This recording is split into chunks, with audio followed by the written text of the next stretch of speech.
All right, y'all, we're back with part two of going over Audre Lorde's Sister Outsider. So we can go ahead and continue. So we're going to start off with an open letter to Mary Daly. And this was a letter that Lorde wrote to Mary Daly, who is author of Gyn/Ecology, so gynecology, on and there was the book really resonated with Lorde, that she felt compelled to write a letter to Mary. And she gave her some praises, her props, and appreciation for because Mary Daly's a white woman, but she was Lorde thinks like a radical feminist. Like, she understands like there's an oppressor and oppressed, and we have to do our best to make sure that the oppressed get the things that they need. And she gave her praise and appreciation, and she surprised that a white woman included some African references in the book. Let me see. I think she appreciated the African mythology, legends, and religion that were that you can learn a lot from feminism from African history and mythology. And the African goddesses, Afrikate, Yamanji, Oyo, and Mawulisa, and the Dahomean Amazons, and the warrior women of Dan. So she Lorde said, like, okay, this is not a typical white feminist, but Lorde still has some issues. So she was wondering what are Daly's intentions with making a book and including African influences. What are you going to do to liberate Black people and people of African descent? So it's like, are we just going to be your quotes and your props to make a good amount of money? Because that's the issue with when it comes to white people probably making a book that is centered on race, and they get money out of it, and that money doesn't do anything for Black people. So it's like, you're just going to profit out of our experience.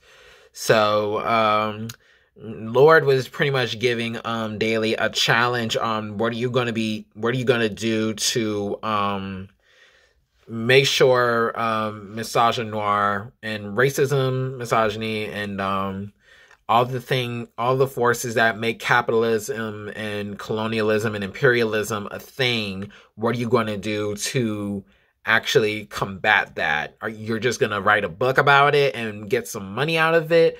Or you're actually going to use those resources and material conditions to actually help oppressed people not face with, as much as possible, not go through much violence.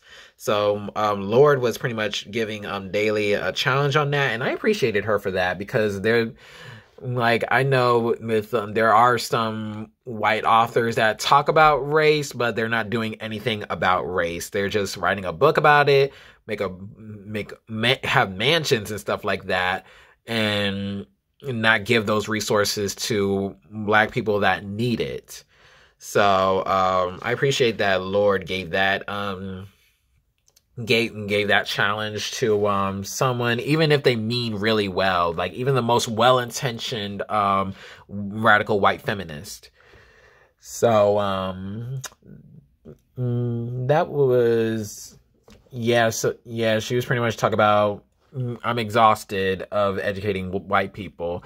So even though Audre Lorde says that, and it's still happening. So that's an interesting, like, okay, so all the white feminists out there, y'all need to read Sister Outsider and get challenged about what are your tensions with writing a book that has the experiences of Black women, and Black women are still facing violence in the society. So that's pretty much what Lorde was telling y'all to go deeper within yourselves to do the work.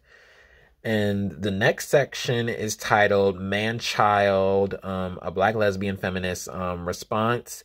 So she was talking about her experience as a lesbian mother. She mainly talked about her son and how she gave him the nurture and the environment and the space to be a fully fleshed human being. And I think that's what's amazing about parenting. Like, you provide this environment for your child, and that does something to the child's development, whether it's their politics or their personality, and how they interact with others. So it literally starts at home. And she talked about there are challenges that she faced, like the fact that Lorde has a partner. Her name was Frances, and so being a child with two moms, lesbian mothers, it can cause, and back though it was back then, so homophobia was still a thing. Like a child of queer parents can get bullied and stuff like that, and then the school and heteronormativity and how it works. People talk and try to be mean to each other, especially to the child, and that's what it reminds me of George M. Johnson's All Boys Aren't Blue, when they were talking about using the phrase honey child and how it has a feminine twang to it. So the fact that it came from a person who identified as a boy, it was a problem in the school. So it's pretty much tied to that experience of how prevalent homophobia is, even in environments where people are supposed to be learning. So yeah, and another thing is there were so many considerations when raising a son, like patriarchy and misogyny, and making sure boys treat girls with respect and stuff like that. And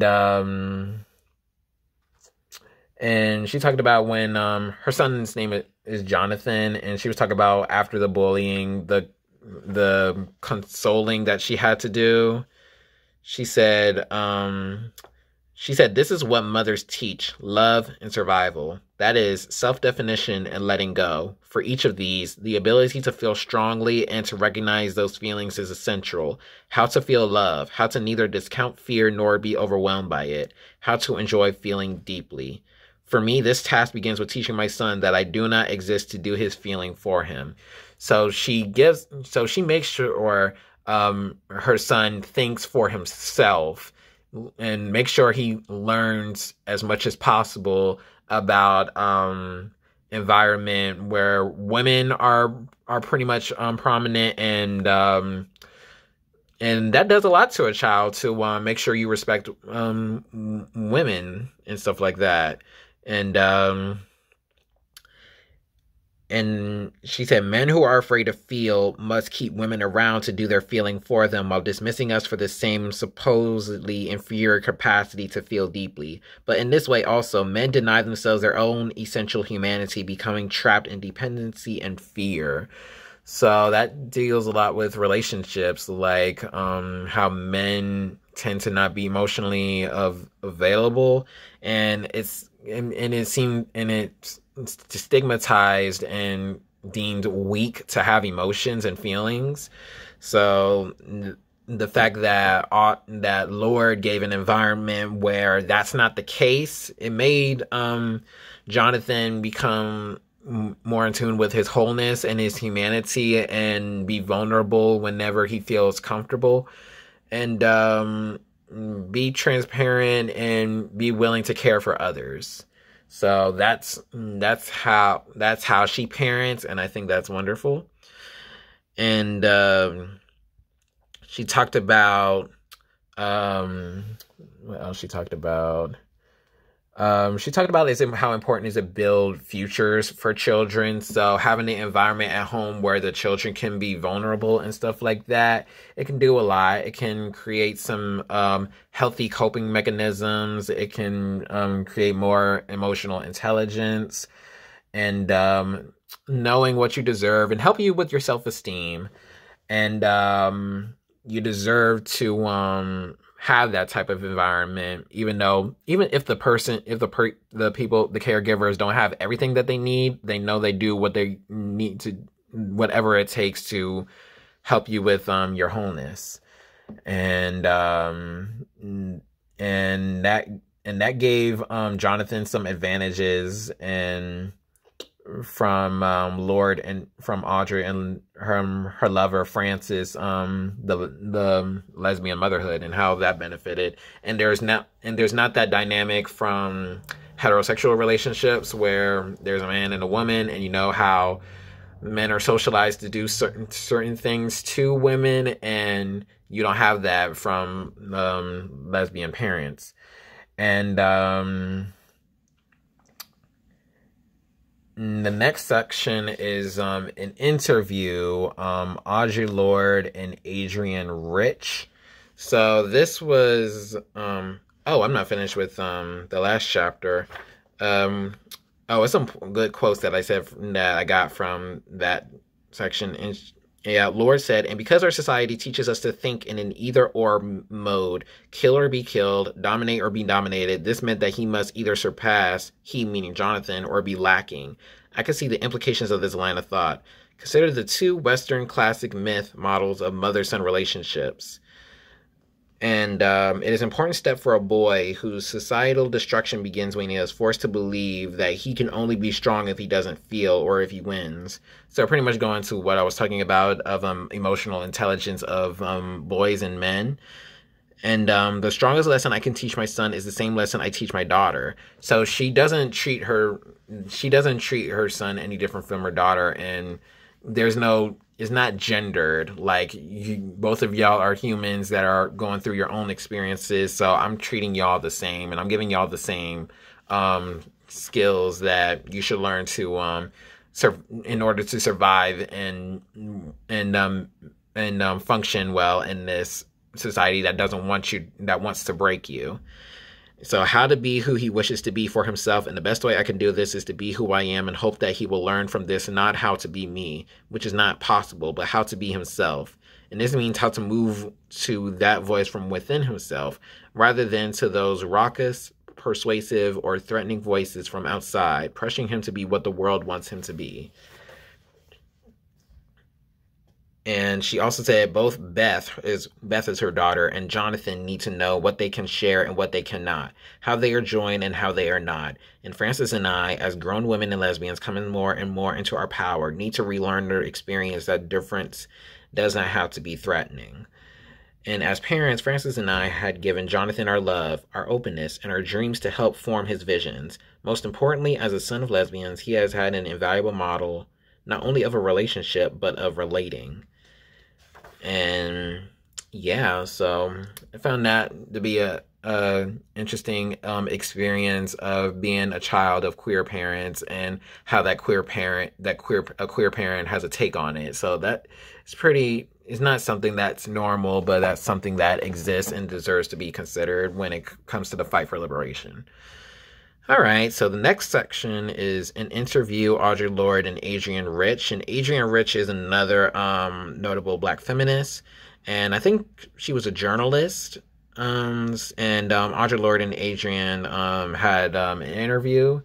So it was a pretty good conversation about society. They were first talking about finding passion in literature. So Lorde was talking about an experience she had with, and how she got connected with poetry. She was talking about stories and dreams that she had, And she was talking about a story about she was talking about a poem by Walter de la Mare. It was called The Listeners.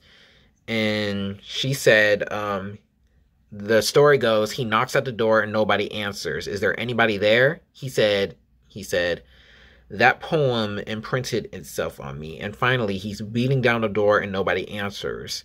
And he has a feeling that there really is somebody in there. So a character was going into a door and there was nobody there, but your intuition tells you that there's something there.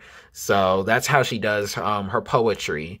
Like nothing might be there, but I have a feeling. I have a feeling that there's something out there. So that goes back into her poetry is not a luxury, and how poetry is a feeling and observation of what she experiences.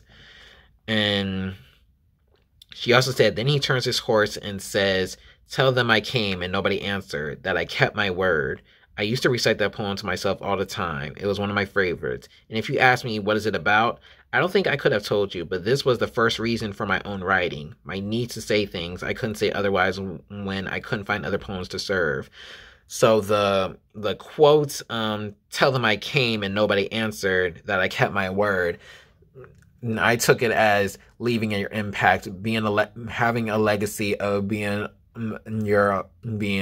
yourself and what you're trying to contribute to society and make it better. So Audre Lorde was a known Black queer feminist. So she makes sure she contributes to that as possible because she knows that's her experience and she has to create better futures for future generations. So you have to carry on the revolution. And yeah, a powerful quote. She said, you become strong by doing the things you need to be strong for. So what's worth your time? And fighting for racial justice is worth your time. So you need to be strong for that because it's not affecting you, it's affecting other people. So that's what motivates her. And what else she said? She was talking about how she was learning, she was also learning expressions and language from her mother. And she said she had her relationship with her mother isn't the best. Like, I think her mother was colorist, and Audre was the darkest child. So she was going through a lot of self-esteem problems. But she said even though she had that experience, she appreciated him. But yeah, she said what she learned from her mother is the value of nonverbal communication beneath language.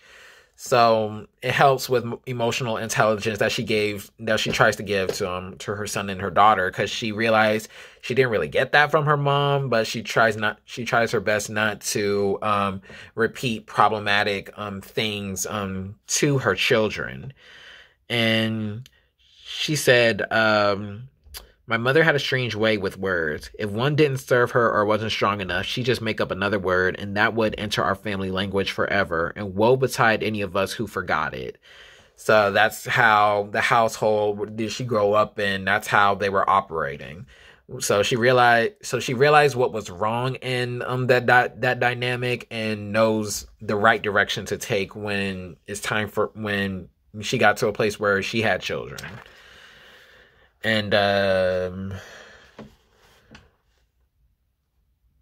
she was talking about her getting poetic inspirations in Mexico. She was talking about when she was going to college, I think, in Mexico City, and she was talking about how things give her inspiration, like the wind, the trees, the nature, the connectedness to the world.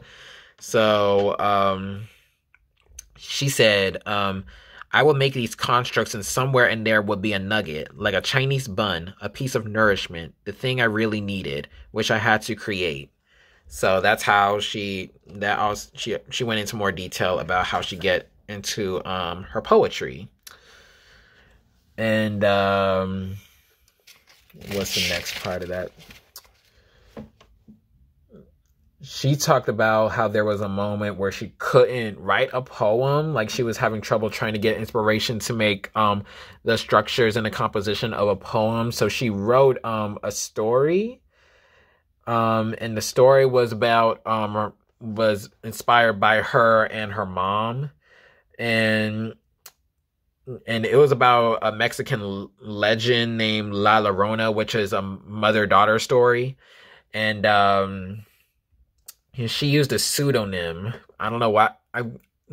Her reason for why she used a pseudonym is interesting, because she said, I'm mainly known as a poet, and I'm still gonna benefit from this, but it just doesn't feel quite me. So I find that interesting that she used a pseudonym for a story. So but there's probably something deeper into it. She probably doesn't connect to the story as well as she connected to her poems. So that could be a reason. But it still put food on the table and gave her the capability to pay bills and stuff like that. So and she doesn't feel like her most powerful and creative self when she came up with that story. So I think that's probably the reason why she doesn't feel attached to it. So and that's kind of realistic. Like, if you, like, say for example, you probably majored in something in college, but your career is something entirely different. So, and you probably regret studying that in college. So, but you just realize that that's something that you, based on how you were at the time, you just got to another direction, and you find that, like, that was the direction you need to take. So I think that's what Lorde was talking about when she wasn't using her real name in that story. And then she was talking about the process of being disciplined and prepared to get published, which I know for a lot of writers, this can resonate. And it's hard to find material it's hard to actually put things on paper and have an analysis for things, because writing is a lengthy process, especially for Lorde. So she had to find a way to be disciplined about it. And let me see what page it was. Yeah, she was talking about how someone approached her and said, because she was a professor for a while, and then someone approached her about reading a book at a conference after she was doing a poetry workshop, because Lorde found an affinity with teaching, like Ashada did in her autobiography. Like, she likes educating and communicating with people and learn from each other. So that's how Audre also did her teaching. So she was in a poetry workshop, and then someone approached her about making a book, and then Lorde published The First Cities. And she was talking about all these processes, like literally back in the last video when I was talking about how the publishing process was different in Russia. It was a little more tedious in the United States when she had to publish on The First Cities. And there is so much repolishing, like, and she realized, like, this is her first book. Like, you're gonna have a different you might have different, you can always edit the book and later, because you're always going to learn something new. But this is a good jumping point for someone to learn, because you already lived life a while and know enough to know things. So that's the reason why she just went on with the book.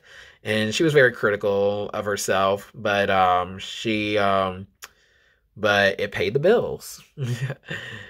So yeah, that was that part in the book, in the section. And then yeah, she was finding fulfillment in teaching and poetry. So she was doing teaching full time. So she became a professor she started in Tougaloo, which is a historically black college in I think Mississippi, and talked about the difference between teaching at predominantly black school compared to a white school, which was Lehman College. I never heard of that until I got to this book.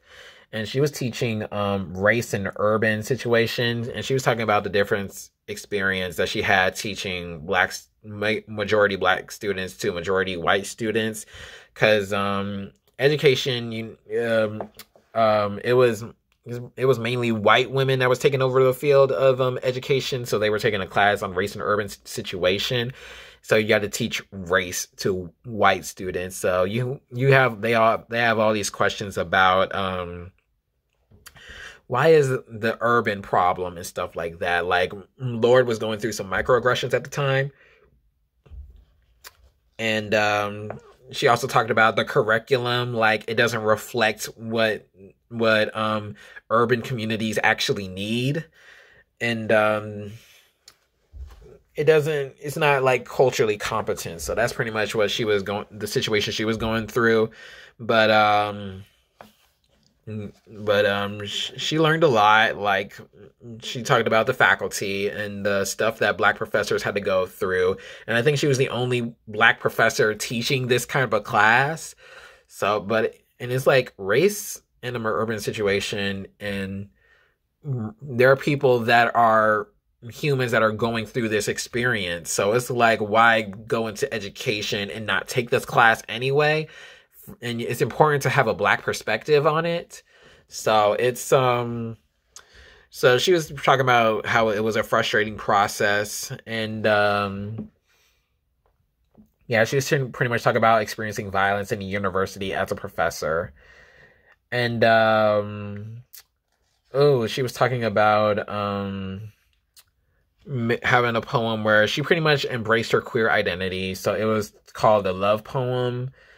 And let me see, it was on page 99. Yeah, she said by the time she came up with the love poem, she said, I had already made up my mind that I wasn't going to be worrying anymore over who knows and who doesn't know that I have always loved women. Because she was talking about, she was going through she experienced homophobia from faculty, and how that pretty much motivated her to just be unapologetic about her queerness.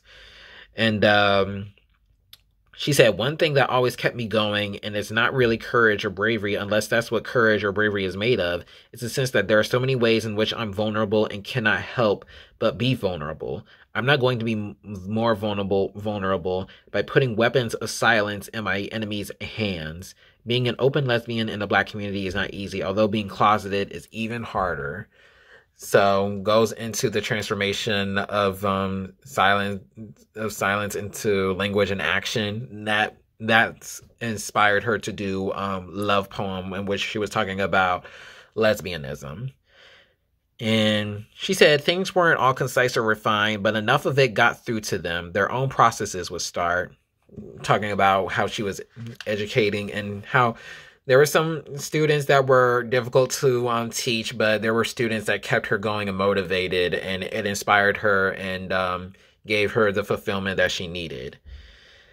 And some other powerful quotes that she said, rationality is not unnecessary. It serves the chaos of knowledge. It serves feeling. It serves to get from this place to that place. But if you don't honor those places, then the road is meaningless. And she also said, I personally believe that the Black mother exists more in women, yet she is the name for a humanity that men are not without. So she was talking about the Black mother when she was talking about the I think therefore I am critique that she gave, and she said, I feel therefore I am free. And that helped it talked about, it's another the referencing being in touch with your wholeness. And she also said, because we cannot fight old power in old power terms only, the only way we can do it is by creating another structure that touches every aspect of our existence at the same time as we are existing. So she's pretty much talking about how if the same strategies aren't working, we have to do something else and create a whole different agenda and plan that actually reflects our needs and our freedom. And that can be whether in the education space or in the organizing space and the political space. So that's like all these things are connected and centers liberation. So that's why it's important for teachers to know about the experiences that Black people face, because you will teach a Black student, and that Black student is gonna go through some forces that are in that space. And whether you have control of it or not, you have to have those type of considerations in the education field. And so it's important to do that, even if you're not an activist or an organizer or something like that. Like you have to you have to literally learn freedom for yourself and have that freedom, teach that freedom to other people, that philosophy. And what else is there on that section? And she was talking about it's important to have knowledge and it's important to have understanding, but sometimes they can be mutually exclusive. She said, but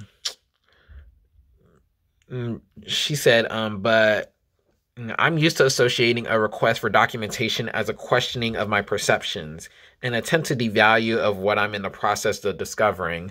So I'm looking to this as like you're going through a court, like you go through the judicial process and you need evidence for like a crime or something like that, like for defense or prosecution.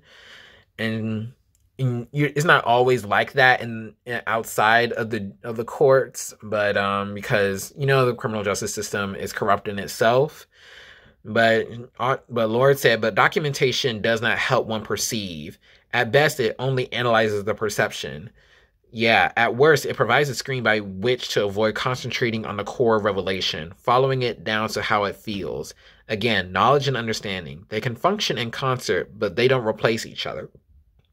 But I'm not rejecting your need for documentation. Like, you can have all the documentation that you want, but how you can view a situation and have all these considerations based on history, based on socialization, is like you don't really need documentation. So thinking about sexual violence or something like that, like how common sexual violence happens, you don't really need documentation. You could just, it makes sense in your head, like things like that happen and are very common, and it's just up to you and the person that harmed you to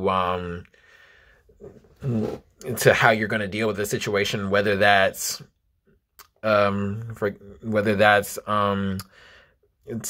actually do some real accountability procedure, or whether that's carceral, which is violent in itself, called the carceral system. But if it's for the sake of your safety, it makes sense why you would desire that strategy.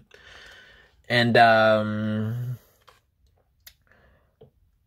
yeah, it's up to do to what to do with that information. Yeah, if you get evidence, it's up to do with what to do with that information. So you have to be honest with, if you're honest with the person, it's up to that person on how they're going to handle that information, whether it's not the way that you want it. It's just their power, their autonomy to how they want to deal with the information, and there's nothing you can do about it. So it's less work for you how to work with that relationship. But yeah, it just takes away from the narcissistic perception. Like, you can't control everyone, and it's up to them to how they deal with that information. And what else? She talked about the rage. She went, speaking of the criminal justice as corrupted in itself, she was talking about feeling rage of an acquitted killer cop. It was on page 107. And did I highlight it? I kind of did. she talked about the murder of a black person and how an officer got acquitted of it. And she said, once you live any piece of your vision, it opens you to a constant onslaught of necessities, of horrors, but of wonders too, of possibilities. So recognizing that violence is happening, and you need to have that rage pretty much every day of your life to get the liberation that you truly deserve, because you don't want that to happen to another black person. You don't want police violence to happen to another black person, because it'll, like, it's like James Baldwin said, to be a Negro in America is to be in a constant state of rage and stuff like that. So that's what Lorde was pretty much was talking about. And some of that rage reflects in her poetry too. So it's literally like her weapon for liberation that she says. And it's important to be open to those feelings and the possibilities of vulnerabilities. So it's important to just be in the state where you tackle those feelings and find whatever help you need to get, because if you don't deal with those wounds, it's going to be hard to go through life through it. So, like trauma or something like that. So, that was the end of that section.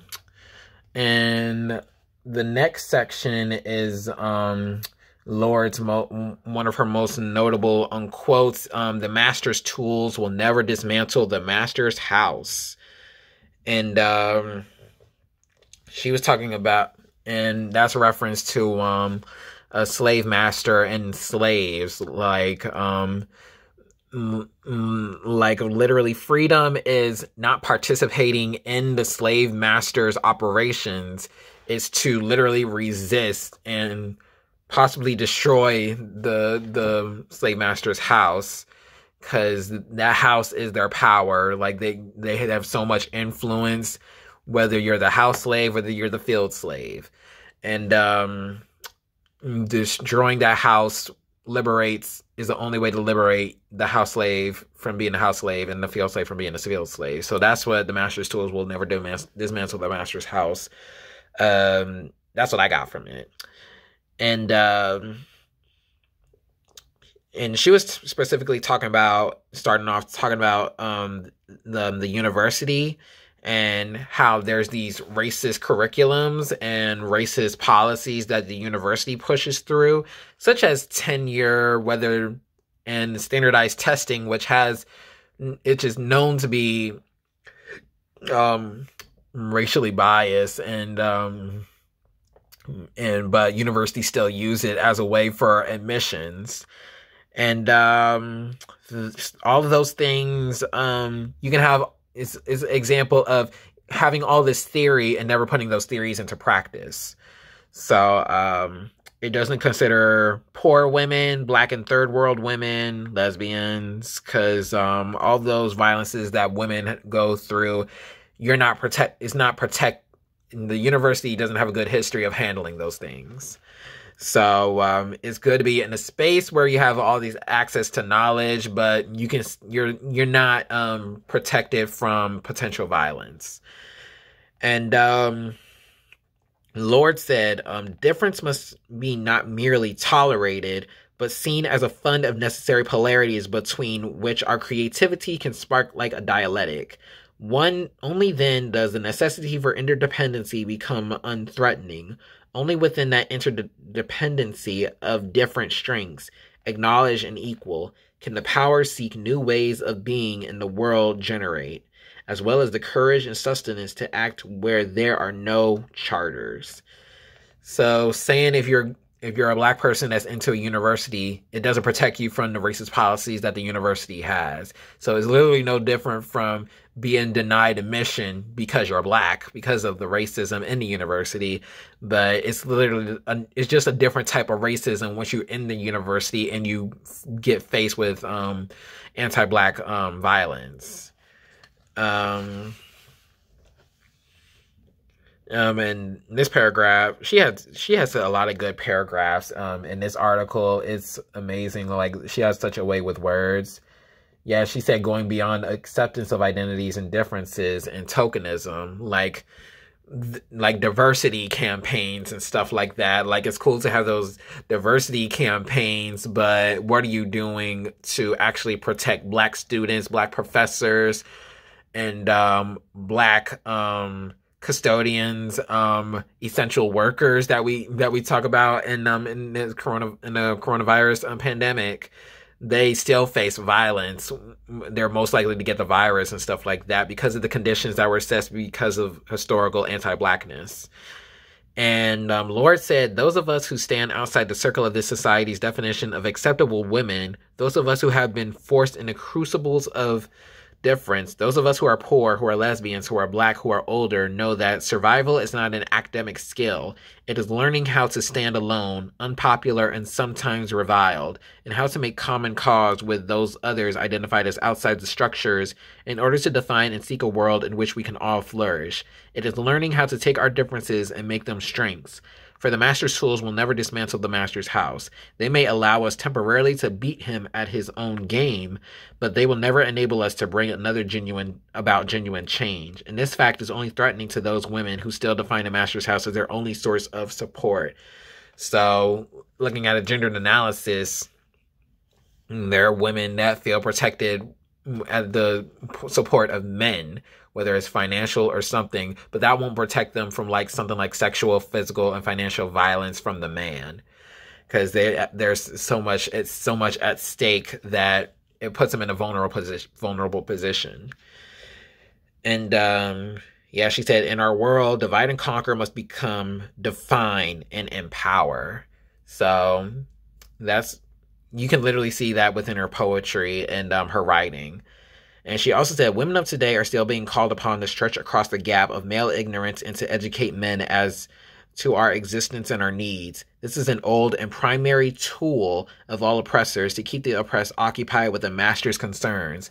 Literally what I told y'all earlier, if you spend your life educating the oppressor, you're literally living your life for that person and not for yourself. So it doesn't make sense to just center the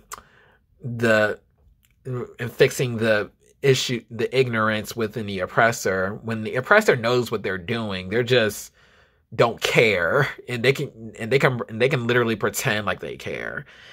And that's neoliberalism and liberalism for you too. And she also said, now we hear that is the task of women of color to educate white women in the face of tremendous resistance. As to our existence, our differences, our relative roles in our joint survival. This is a diversion of energies and a tragic repetition of racist patriarchal thought. So a lot of people don't get this for some reason, and it's not sinking. All right, let me see. This will probably be the last section for this video, and then I'm gonna do a part 3. So the next section is age, race, class, and sex.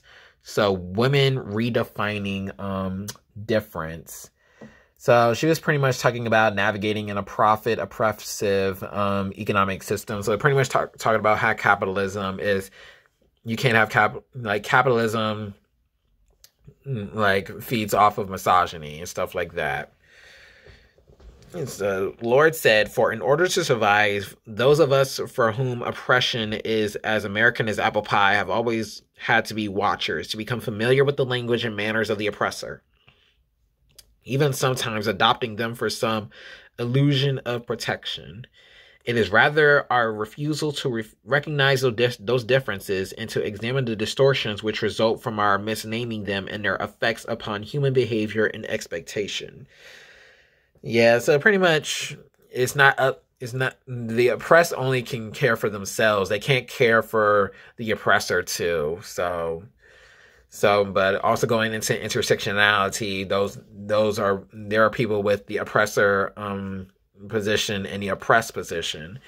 So it's hard, but it's up to the people that are at the top to really, with all the power, to redistribute that power. because literally people are just going for the sake of survival right now.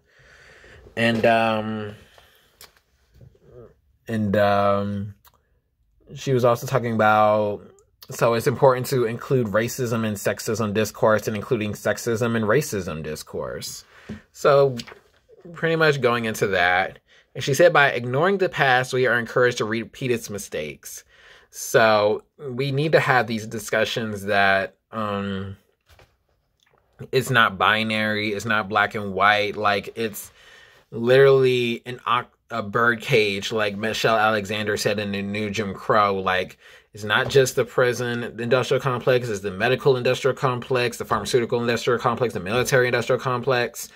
So many ways that institutions can profit off and not center the people. And she also said, we find ourselves having to repeat and relearn the same old lessons over and over that our mothers did because we do not pass on what we have learned, or because we are unable to listen.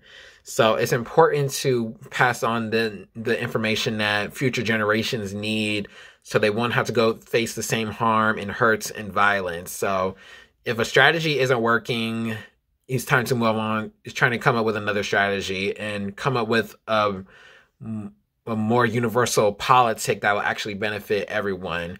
So it's important to have a gendered analysis to things. It's important to have an internationalist analysis to things. It's important to have an unincarceration analysis to things in order to get freedom. And yeah, she said, for example, it is easy for black women to be used by the power structure against black men, not because they are men, but because they are black. Therefore, for black women, it is necessary at all times to separate the needs of the oppressor from our own legitimate conflicts within our communities. So that's literally how some black women had to sacrifice in organizing spaces, because they had to put misogyny in the back burner in order to have attention from black men, and realize, and Lorde said, it's not going to save you at the end of the day to do something like that. And she said, this same problem does not exist for white women. Black women and men have shared racist oppression and still share it, although in different ways. Out of that shared oppression, we have developed joint defenses and joint vulnerabilities to each other that are not duplicated in the white community, with the exception of the relationship between Jewish women and Jewish men. So like the Black Panther Party, like even though there was some misogyny that was going on, it was mainly women in the Black Panther Party. Even though there was male leadership, black women, the Black Panther Party would not be influential today if it wasn't for the black women there. And she said, on the other hand, white women face the pitfall of being seduced into joining the oppressor under the pretense of sharing shared power. So that's literally white imperial feminism. And this possibility does not exist in the same way for women of color. Even though women of color can participate in imperial feminism, black feminism centers the needs of the oppressed. And Lorde also says, some problems we share as women, some we do not. You fear your children will grow up to join the patriarchy and testify against you.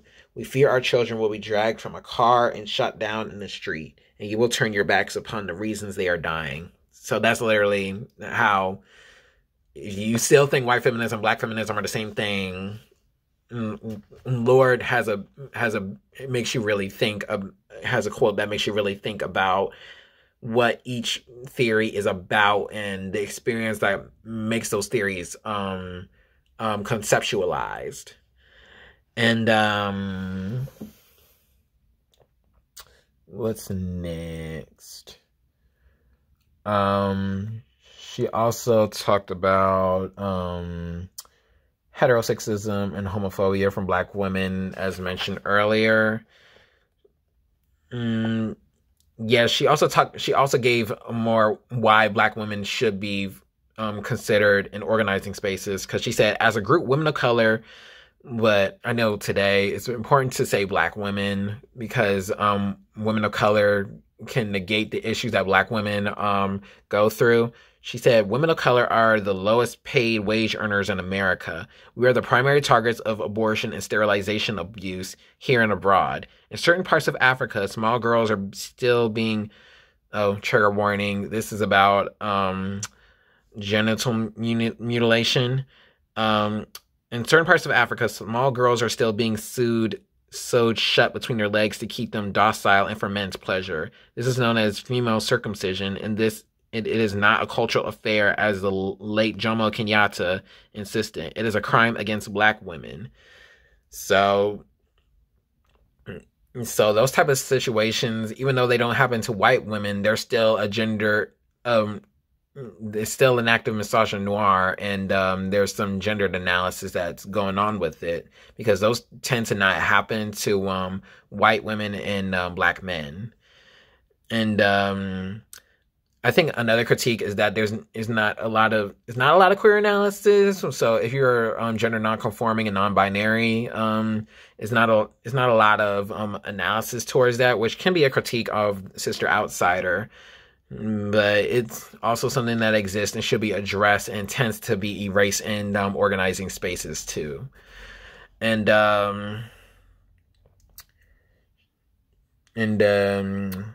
she talked about it's important to use differences to build coalitions against oppression, and not using those differences to pick on each other and saying I'm superior over you, and I'm normal and you're not. I'm gifted with the capitalist mantra. And Lorde said, it is not our differences which separate women, but our reluctance to recognize those differences and to deal effectively with the distortions which have resulted from the ignoring and misnaming of those differences. So like gender, literally gender, like no matter what the gender binary, women and men get treated differently. And really rethinking how we see and use gender, it'll help us get to a closer look at what liberation looks like, what freedom can look like, what abolition can look like. And she said, as Paulo Freire, who wrote The Pedagogy of the Oppressed, the true focus of revolutionary change is never merely the oppressive situations which we seek to escape, but that piece of the oppressor which is planted deep within each of us, and which knows only the oppressor's tactics, the oppressor's relationships. So literally, yeah, it's really up to you. And it goes into, you can't let the oppressor define you. You have to define yourself, what it means to be against oppression and your role in it. And you can internalize anti-Blackness, you can internalize misogyny, you can internalize heterosexism and cis-sexism and all the things that capitalism and colonialism thrive off. But you really have to dig within yourself to be your own liberator. And be your own peacemaker. And yeah, that was it for that section. And that'll be the last one for this part. So I'm gonna do the next part soon. So thank y'all. Stay tuned. Make sure you follow at Raisin Souls and my reading list, and my personal at Intellectual Albert, which will be on the description box below. And stay tuned for part 3. All right, see ya.